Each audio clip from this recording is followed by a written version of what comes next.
Good evening everyone, my name is Irish A. Abaya. Today I'll be discussing The Raiders of Sulu Sea, a fascinating documentary about the history of piracy in the water of the Philippines, particularly in Sulu Sea. During the 18th and 19th centuries, this period saw intense maritime colonial powers and local communities, with piracy playing a central role in shaping regional dynamics. But before that, let's find out what are the learning outcomes of this topic. So for our learning outcomes, we have here is to analyze the context and content of the documentary film. Second is to identify the contributors and the purpose of documentary film. Third is explain the importance and contribution of the Raiders of Sulu Sea in the context of Philippine history. So for this lesson, we are going to examine a histography documentary film that exhibits how the tribes of men on a certain parts of Mindanao firstly fought against these Spaniards, whom at the time colonized the Philippines. This documentary film was narrated by several key informants or contributors that made the film more understandable. These people studied and analyzed the whole history of the conflict and identified causes of it. So for our first on the list of contributors, we have here Isel Gloria D. Borja. She is an art historian at Zamboanga City, and she is also a collector of art and a member of National Commission on Museums. Second is we have here Dr. Samuel Tan. He is an art historian and well known for his famous book, A History of Philippines. Third, we have here Professor Barbara Watson Andaya. She is an Australian historian and author who studied Indonesia. So for our fourth contributors, we have here Dr. Julius Bautista. He is an historian and also currently appointed as a senior lecturer at the Department of Southeast Asia Studies at the National University of Singapore. For our fifth, Dr. Margaret Conwanco. She is an author, politician, and philanthropist. She is known for her humanitarian projects and works among Muslim communities. So for our last contributors, we have here Halman Abu Bakar. He is Tausug descendant and town councilor. So sila yung mga taong nag-contribute sa paggawa ng film. So let's now proceed to the procedures and directors of the film. Raiders of Sulu Sea documentary film. Produced by Oak Tree Films, directed by Edzwan Othman, published by Looking Glass International at Victoria, Australia, and the duration is 48 minutes and 3 seconds, and the documentary film release year is 2008. So we have here the historical background.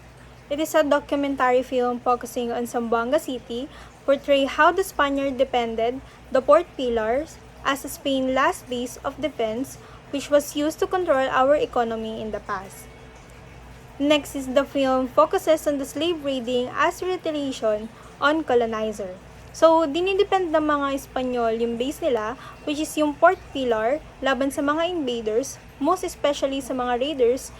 These raiders were fearless and fearers sa battle, pero sa mga Espanyol, they are nothing but barbaric pirates. So for our history of piracy in the Philippines, piracy in the Philippines has a long history. Groups of local seafarers had been raiding for resources and slaves since pre-colonial days. The rampant nature of piracy was more severe within the southern seas during the colonial period of the Spanish. In the 16th to 19th centuries, wherein Muslim pirates, otherwise known as the Moro pirates, attacked Spanish settlement, modern-day piracy continues to operate within the water of the Philippines, in particular with the Sulu and Celebes Seas. Robbing, kidnapping, and extortion manned by the armed group such as Abu Sayyaf had been practiced. So the fourth pillar. It is a 10-meter high wall that acted as a defense fortress. Coastal defenses, naval attacks, and Christian-Muslim clash molded the history of the Philippines, especially during the Spanish period.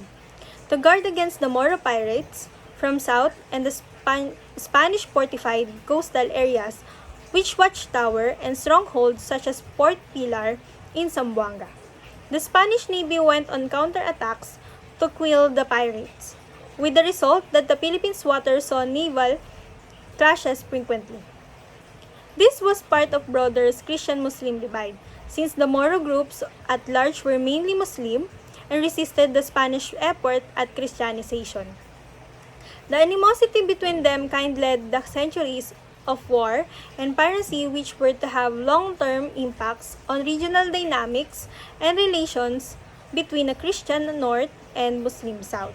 So ito yung base nila to facilitate their trade. Also, the Spanish wanted to control the economy and propagate Christianity, as well as to colonize. As a result, this presented a conflict between the Muslim tribes and Spanish, and because of that, they attacked the Port Pilar.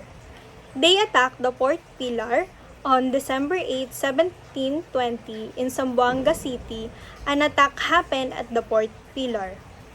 Raja Dalasi led the bloody attack on Port Pilar together with the joint force of Sulu Sultanate, which have three tribes of Muslim.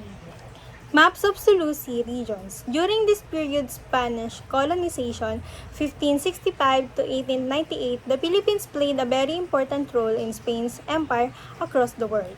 Geographically located along vital maritime routes connecting Southeast Asia and China with the Americas.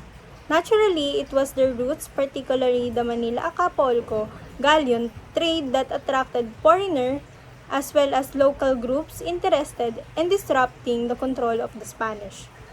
The southern islands of the Philippines, including the Sulu and Mindanao regions, were composed of Muslim groups, called the Moro.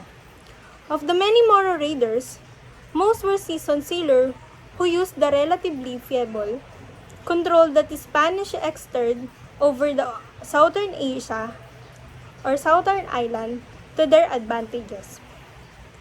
They frequently raided Spanish towns and criticized Filipino communities, enslaved people and merchandise, and undermined colonial influence in important maritime routes. The end of piracy. The Philippines had the major aspect of colonial influence imposed by Spain, the US, and Britain, reducing the indigenous sultanates, particularly in Mindanao, to dilute military campaigns and Christianization. The rule under the US accelerated the decline of sultanates in 20th century with new governance structures introduced.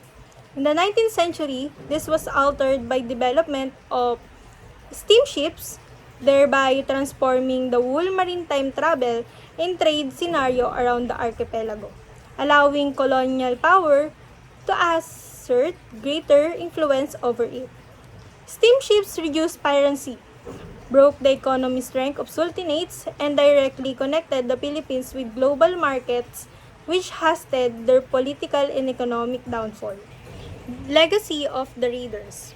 Many myths surround Philippines piracy, even down in the south, where Moro raids went to memorable place in folklore and brought a sense of insurgency. Based on the fact and legend, the stories speak of pirates as freedom fighters and warriors. Poverty and political unrest continued to flood the waters of Sulu Sea as piracy and smuggling continue unabated. In this context, piracy can be taken to represent resistance against Spanish and later colonial rule. In history, piracy have brought into public attention local defense and complex maritime dynamics in Southeast Asia. Piracy represents the constant struggle for control over the life-giving trade routes and coastal territories. Importance and contributions. It depicted the Filipinos' pursuit of independence. It detailed people's commitment to defend their homeland from colonizers, and it inspired many Filipino revolutionaries who arrived after the events. Moreover, the raiders of Sulu Sea played an important role as they contributed to the anti-colonial movement. To conclude, there are some historians who have argued that they were not merely savage, they were made out to be, and instead they were merely indigenous people defending their way of life from conquering colonial forces. It is also a story of how these men who lived by the sword eventually died by it. So were there pirates and barbarians, or warriors and freedom fighters?